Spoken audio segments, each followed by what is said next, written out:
ব্যানারে লাল, নীল, হলুদ এরকম ব্যানারে রাজনীতিটা করছে।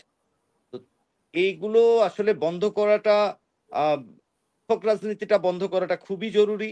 ছাত্র রাজনীতি বন্ধ করার এটা অন্যভাবে নিবেন না। আমি জাস্ট আপনি যেহেতু জনগণের কাছে যাচ্ছেন, আপনি একজন বড় নেতা, সেই কারণেই বলছি। তো তাহলে আসলে চেঞ্জটা বা আপনার এটা আসলে কোন জায়গাটার থেকে আসলে আপনারা চেঞ্জটাকে দেখতে চাচ্ছেন? জামাত ইসলামীও বলছে, যেটা এনসিপিও বলছে, যেটা বামরাও বলছে। তো তাহলে এটা এটা এটাকে একেবারে মুখোমুখি দাঁড় করিয়ে দেওয়ার যে চেষ্টাটা আমার কাছে মনে হয় যে এটা আসলে আ মানে অতিরিক্ত কষ্ট কল্পনা করেছিলাম।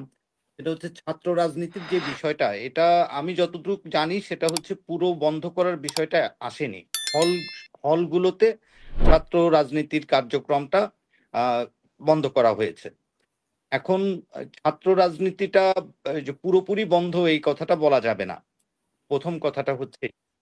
আর সেকেন্ড থিং যেটা সেটা হচ্ছে যে আপনার ছাত্র রাজনীতিটা দরকার আছে। দরকার আছে এই কারণে আমি যেটা মনে করি, আমি হাসানুর রহমান ভাইয়ের সাথে মানে সবিনয়ে কিছুটা দ্বিমত পোষণ করছি। সেটা হচ্ছে যে আপনি ঢাকা ভার্সিটির ছাত্র রাজনীতি একটা ঐতিহ্য আছে। সেটা আ আ মহান মুক্তিযুদ্ধেও অবদান আছে। তারপরে এই যে 80 তেও ভূমিকা রেখেছে, স্বৈরাচার বিরোধী যে আন্দোলন হয়েছে। আমরা এগুলো জানি বা এই রিসেন্ট যে গণ-অভ্যুত্থান হলো, সেই গণ-অভ্যুত্থানেও ছাত্র রাজনীতির একটা বড় ভূমিকা ছিল।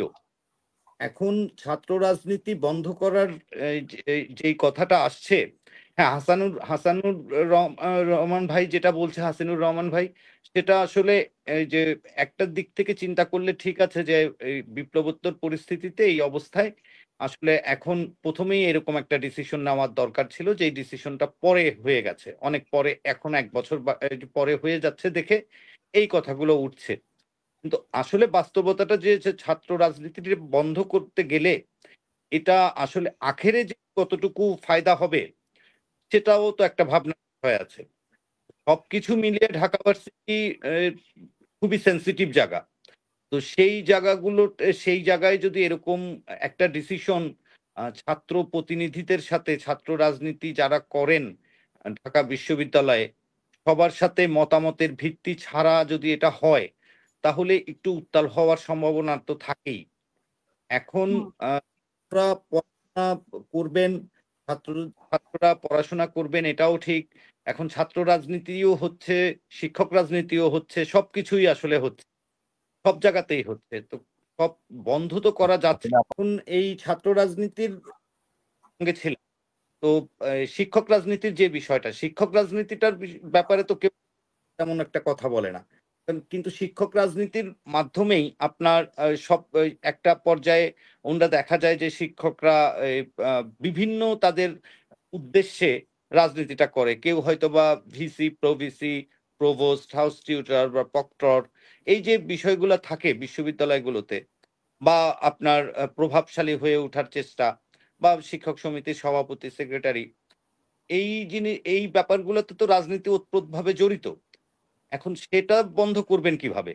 ওখানে তো আর বাই নেমে আপনার ওই যে আওয়ামী লীগ বা বিএনপি বা জামাতে ইসলামী এই নামে তো আর কেউ রাজনীতি করছেন না। একটা ব্যানারে লাল, নীল, হলুদ এরকম ব্যানারে রাজনীতিটা করছে। তো এইগুলো আসলে বন্ধ করাটা আ শিক্ষক রাজনীতিটা বন্ধ করাটা খুবই জরুরি। ছাত্র রাজনীতি বন্ধ করার চাইতে। জরুরি। রাজনীতিতে আসলে রাজনীতি যারা করে তারা আসলে এই জিনিসগুলোকে গ্রহণ করেই করে। আমার কাছে মনে হয় যে এরকম আসলে হবেই। এরকম হুম। হবেই। এটাই রাজনীতি। উনারা যেভাবে এই যে আ উনি এখন যেভাবে জামাতকে আ যে মানে বললেন, উনার বক্তব্যটা আমরা শুনলাম। কিন্তু আবার যে যখন ডাক্তার জামাতের শুনবো তখন মনে হবে যে হ্যাঁ, তাদেরটা উনার উনার উনার কাছ থেকে বক্তব্য শুনলে আবার আরেক রকম লাগতে পারে। তো হুম, হুম, হুম। এরকমই। রাজনীতিতে এরকম জিনিসগুলো এইরকম বিষয়গুলো থাকবেই। একপাক্ষিক একটা বক্তব্য শুনেই যেমন সিদ্ধান্ত নেওয়া ঠিক না, দ্বিপাক্ষিকই শোনা উচিত সেটাই হচ্ছে। আমি যেটা বলব সেটাই হচ্ছে এখানে ডিসিশন নেওয়ার বিষয়ে এটা আল্টিমেটলি উনিও নেতা ২ জনই বড় নেতা। ২ জনই সামনে এই যে ইলেকশন করবেন। তো সেক্ষেত্রে জনগণই আসলে সিদ্ধান্ত যে কার এলাকার জনগণ কাকে ভোট দিয়ে তাদের মনোনীত এমপি করছেন। আমার কাছে মনে হয়েছে বিষয়টা এরকম।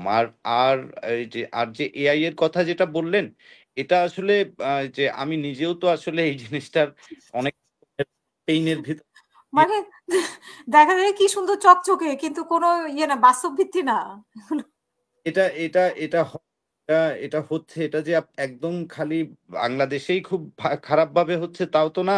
এটা অন্যান্য দেশেও হচ্ছে। সব দেশেই এটা হচ্ছে এবং এটা আসলে একটা বৈশ্বিক সমস্যাই যে মানুষকে এভাবে আ আপনার ট্যাগ করে দেওয়া। তবে এই বিষয়টা যে আমি মুনির ভাইয়ের সাথে যে বিষয়টা একটু দ্বিমত পোষণ করছি, সেটা হচ্ছে যে মুনির ভাই আম সরাসরি আপনার একটা ট্যাগিং এর ভিতরে চলে যাচ্ছেন যে অমুককে এই যেমন আপনি বলেছেন যে অমুক ছাত্রনেতা, অমুক ছাত্রনেতা ডাইরেক্ট শিবির থেকে এসছে। তো এই যে ট্যাগিং এর যে বিষয়টা, এই ট্যাগিং এর বিষয়টা কিন্তু গত যে ১৫-১৬ বছর যাবৎ বেশ হয়েছে। তো এই একই জিনিসটার ভিতর দিয়েই যদি ঘুরপাকটা যে খেতে থাকেন, তাহলে আমি এটা অন্যভাবে নিবেন না। আমি জাস্ট আপনি যেহেতু জনগণের কাছে যাচ্ছেন, আপনি একজন বড় নেতা, সেই কারণেই বলছি। তো তাহলে আসলে চেঞ্জটা বা আপনার এটা আসলে কোন জায়গাটার থেকে আসলে আপনারা চেঞ্জটাকে দেখতে চাচ্ছেন? সেটা একটা কোয়েশ্চেন। যে আপনার যে যদি এই ট্যাগিংটা থেকেই যায়। তো এই জিনিসগুলোকে নিয়ে আসলে একটু ভাবনা চিন্তার বিষয় আছে।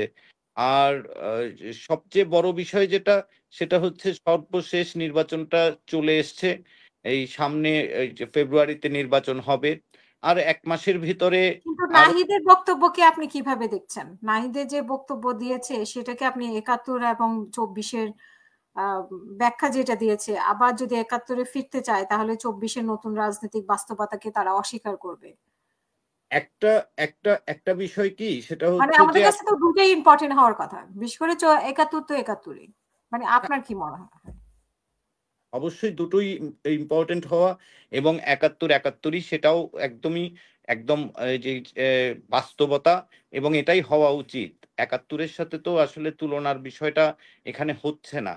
নাহিদ যেই কথাটা বলেছেন নাহিদ আমার কাছে যেটা মনে হয়েছে সেটা হচ্ছে যে নতুন একটা রাজনৈতিক বন্দোবস্তর কথাটা বলা হয়েছে। যেন ২৪ এর যে কথাটা সেটা হচ্ছে যে নতুন রাজনৈতিক বন্দোবস্তের কথা। তো নতুন রাজনৈতিক বন্দোবস্তের ভিতরে আ এই জিনিসগুলো যে যেই মানে আপনার এইমটাকে ধরে এই রেজিমটা চেঞ্জ হলো বা এই রেজিমের চলে যেতে বাধ্য হলো, তারা পলায়ন করতে বাধ্য হলো। তো সেই জায়গাটার থেকে আসলে উনি সম্ভবত এই কথাটা বলেছেন। আমার কাছে যেটা মনে হচ্ছে যে নতুন হুম। রাজনৈতিক বিষয়টাই উনি আসলে বোঝাতে চেয়েছেন। যেটা তো আসলে সবাই বলছেন। যেটা বিএনপিও বলছে, যেটা জামাত ইসলামীও বলছে, যেটা এনসিপিও বলছে, যেটা বামরাও বলছে। তো তাহলে এটা এটা এটাকে একেবারে মুখোমুখি দাঁড় করিয়ে দেওয়ার যে চেষ্টাটা আমার কাছে মনে হয় যে এটা আসলে আ মানে অতিরিক্ত কষ্ট কল্পনা হয়ে যাচ্ছে।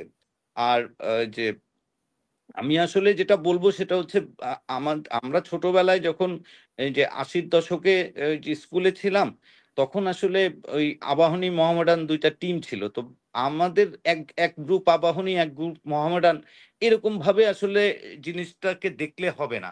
ব্যাপারটা হচ্ছে যে এখানে ৭১ আর ২৪ এটা তো আসলে একদম মুখোমুখি কোনো বিষয় না। এটাকে হুম। কেন বা এভাবে যে ব্যাখ্যা করা হচ্ছে, কারণ আমার এটা আমাদের কাছে ৭১ তো ইম্পোর্টেন্ট অবশ্যই। ২৪ ও কিন্তু আমাদের কাছে কম গুরুত্বপূর্ণ না। তো আমরা রাইট। বরং একটার সাথে একটা তুলনা করে কি ছোট করা হয় না? এটাই বলছি। এটা তো আসলে হুম। তুলনার তো আসলে আমরা এখন নতুন যে রাজনৈতিক বন্দোবস্তিটা সেটা কিভাবে এই যে এই সংস্কারের কথা যেটা বলেছেন, বিচারের কথা যেগুলো আসছে আজকে আপনার বিষয় তো এটাও ছিল। তো এগুলো হচ্ছে যে হ্যাঁ, মূল আমরা নির্বাচনের কথা শুনতে পাচ্ছি। তাহলে আমাদের সংস্কার কোথায়? এই নির্বাচনের তো অলরেডি এটা তো বলেছে যে ডিসেম্বরের ভিতরে একটা দৃশ্যমান বিচার বা সংস্কার হবে। যাবে। তো সেই জিনিসগুলো তো হচ্ছে। এখন সেই জায়গা থেকে আপনি ওই হাসিনুর রহমান ভাই যেটা বলেছেন যে কিছু বিষয় তো আসলে ওই যে বর্তমান সরকার একটু ভোজ-ঘট পাকিয়েছেনই। এটা তো আসলে অস্বীকার করার কোনো উপায় নেই। যেগুলো আসলে আগে করার কথা, যেটা গত বছরের অগাস্ট সেপ্টেম্বরের কথা করার কথা, সেটা এই বছরের অগাস্টে করলে সেপ্টেম্বরে করলে তো আসলে কিছু যন্ত্রণা জটিলতার সৃষ্টি হবেই। তো সেই পেইন গুলাই হচ্ছে এখন। তো ওটা আস্তে ধীরে আমার কাছে মনে হচ্ছে, যেহেতু নির্বাচনের একটা আপনার এই যে আর ১ মাস বা ২ মাসের ভিতরে একটা নির্বাচনের, আমার যেটা মনে হয়, অতীত অভিজ্ঞতা যেটা বলে, সেটা হচ্ছে যে একটা নির্বাচনী ডামাডোলের ভিতরে ঢুকে পড়বে দেশ। একটা নির্বাচনী ঢেউ তৈরি হয়ে যাবে। এই যে অলরেডি তৈরি হয়ে গেছে। দেখেন না বিএনপি জামাতের অবস্থাই তো দেখতে পাচ্ছেন মাঠে। এখন এটা এটা এই যে এই একটা ঢেউ উঠে গেছে। তো সেইগুলোর জায়গা থেকে আমরা আসলে ভালো কিছুই আশা করি। আমরা আ নেতিবাচক জিনিসগুলাকে আসলে চিন্তা না করি, আর এগুলোকে আসলে প্রমোট করারও কিছু নেই। আমার কাছে মনে হয় এটাই।